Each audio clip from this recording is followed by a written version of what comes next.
भारतीय रंग महोत्सव का आयोजन राजधानी रांची के शौर्य भवन में रविवार को हुआ। यह 7 दिन तक चलेगा। इसमें हिंदी, बांग्ला और असमिया भाषा में नाटक मंचन होगा। कार्यक्रम का उद्घाटन निर्देशक आसिफ अकरम, आईजी अखिलेश झा, पूर्णाशीष घोष, अजय मल्कानी ने संयुक्त रूप से दीप प्रज्वलित कर किया। इस मौके पर अब्दुल कादिर ने अतिथियों का स्वागत किया। उन्होंने कहा, यह हमारा 24वां भारत रंग महोत्सव है। 2024 में हमने गिनीज बुक बनाया था। इस बार हमारे अलग अलग देशों में जो एनआरआई हैं, उसके एनआरआई नाटक के ऊपर प्रस्तुत कर रहे हैं। इसमें एनएसजी के नाट्य कलाकारों ने एक से बढ़कर एक नाटक का मंचन किया। वहीं मुख्य अतिथि आसिफ अकरम ने कहा कि पूरे भारत वर्ष में कुल 13 जगहों पर इस तरह का नाटक का मंचन हो रहा है। भारत रंग महोत्सव भारतीय संस्कृति और कलात्मक को प्रस्तुत करने का एक प्लेटफॉर्म है। उन्होंने कहा कि नाटक के पीछे सिर्फ मनोरंजन ही नहीं, एक संवाद भी रहता है। सूत्रधार, तो सुनिए सूत्रधार जी, हमारी परंपरा ज्यादा पुरानी तो नहीं, हाँ, लेकिन आगिंदास होना जी बाल पट्टे बापूराव जैसे तमाशा नावड़ी लिखने वाले लोगों के समय से हम भी इस मंच पर खड़े हैं।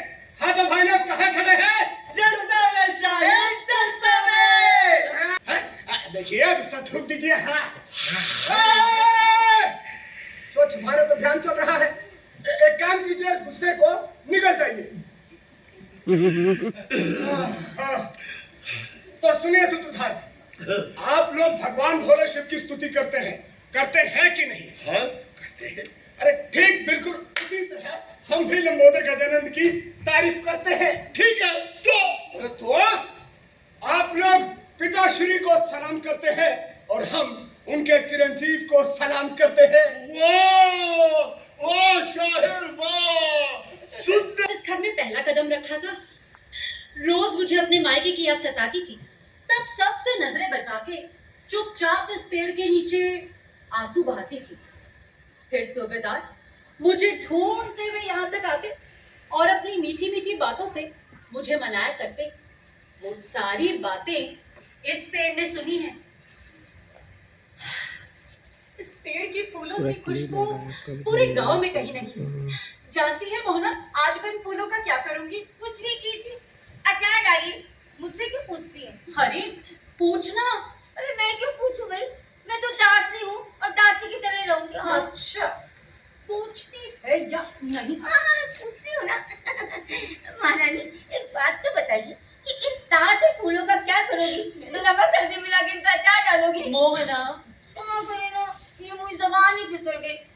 अच्छा आप मुझे बताइए कि इन ताजे फूलों की माला बना के सूबेदार को पहनाओगी? हाँ। ऐसे खूबसूरत मर्द को देखकर तो काठियावाड़ी लल्लाएं मेरे आगे पीछे दौड़ेंगे।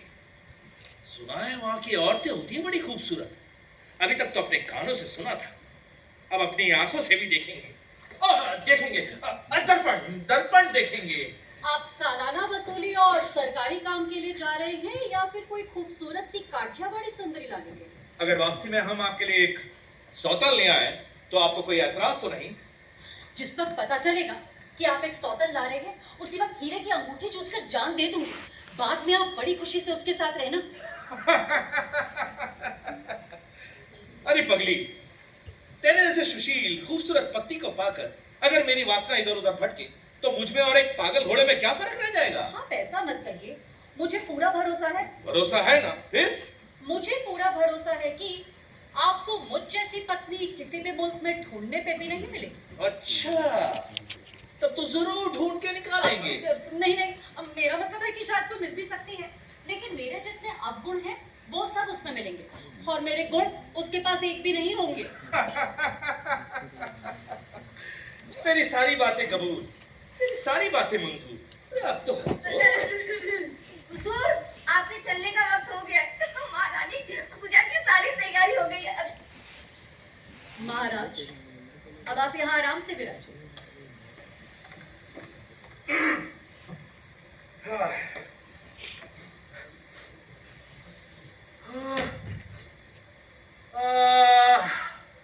क्या खुशबू है, कितना ताजा है तेरा। और एक बात ध्यान में रखिए, रखिए कि ये तुर्रा इसी तरह ताजा और खूबसूरत रहेगा। लेकिन ये तो 1-2 दिन में सूख जाएगा। नहीं, नहीं सूखेगा। मैंने अपने सारे पुण्य कर्म इसमें लगा दिए। जिस वक्त ये तुर्रा सूख जाए, इसकी खुशबू चली जाए, उसी वक्त समझ लेना कि मैं पाप के गड्ढे में गिर चुकी हूँ और अपने लायक किसी दूसरी स्त्री से ब्याह कर लेना। लेकिन जानकी, सच कहती हूँ महाराज, पतिव्रता स्त्रियां सिर्फ पौराणिक काल में थी, आप ऐसा मत समझिए। आप निश्चिंत होकर जाइए, मेरी चिंता मत कीजिए। लेकिन हमें ऐसी कोई चिंता थी ही नहीं। आप कैसी बात करते हैं? ये चिंता तो मुझे सता रही थी। अच्छा, एक काम और कीजिए, जाने से पहले मुझे कुछ कठिन काम देते जाइए जिसमें मैं अपना मन लगा सकूं। काम?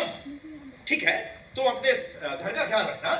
वो तो रखूंगी ही, कुछ और काम बताइए। देखो जानकी, ज्यादा जिद अच्छी नहीं, तुम हार जाओगी।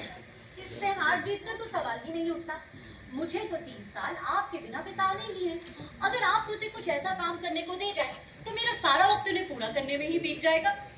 अच्छा, तो फिर देख, जब तक हम परदेश में हैं, तुम हमारे लिए एक खूबसूरत सा शीश महल बनवा देना, जिसके इर्द गिर्द एक सुंदर सा बागीचा हो। अब बहुत दिनों से हमारी ये तमन्ना थी, बोलो पूरा करोगी?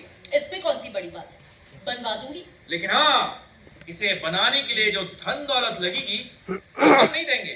तुम्हें बगैर रुपए पैसे खर्च किए ये शीश महल बनवाना है। ठीक है। ठीक है? अरे क्या ठीक है? अरे मकान बनाने के लिए कितने रुपए पैसों की जरूरत पड़ती है पता है तुम्हें? और ये तो शीश महल बनवाना है, शीश महल, वो भी बगैर रुपए पैसे खर्च किए। हाँ बाबा, कहा तो बनवा दूंगी। अब दूसरा काम बताइए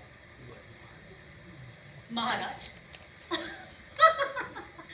महाराज, हाँ, दूसरा काम।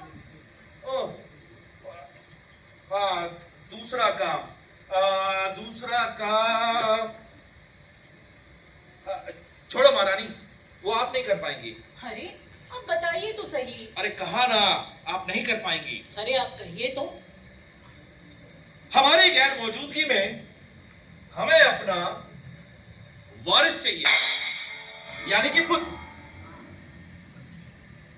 आपकी गैर मौजूदगी में हमारा वारिस, पुत्र? अब बोलिए महारानी। महाराज, ये तो इंसान के बस के बाहर की बात है। तो फिर ठीक है, कह दो कि तुम हार गई, फिर तुम्हें सारे कामों से मुक्ति।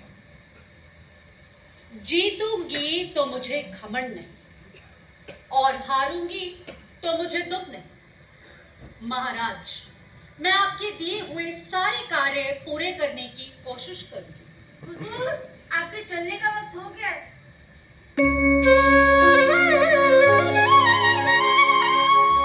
सैया सैया सैया सैया सैया मेरे सूबेदार होके घोड़े पे सवार, सैया मेरे सूबेदार होके घोड़े पे सवार। बती गए काठियावाड़, बती गए काठियावाड़, बती गए काठियावाड़, बती गए काठियावाड़। लाल लाल पगड़ी कमर बन गीला, ढाल पीठ पर हाथ में माला, रंग सुहाना शाम सांवला, प्यारा लागे छैल छबीला, प्यारा लागे छैल छबीला। देखो सूरतिया बार बार हो, देखो सूरतिया बार बार हो। सैया मेरे सूबेदार होके घोड़े पे सवार, सैया मेरे सूबेदार होके घोड़े पे सवार। बत्ती गए काठियावाड़, बत्ती गए काठियावाड़, बत्ती गए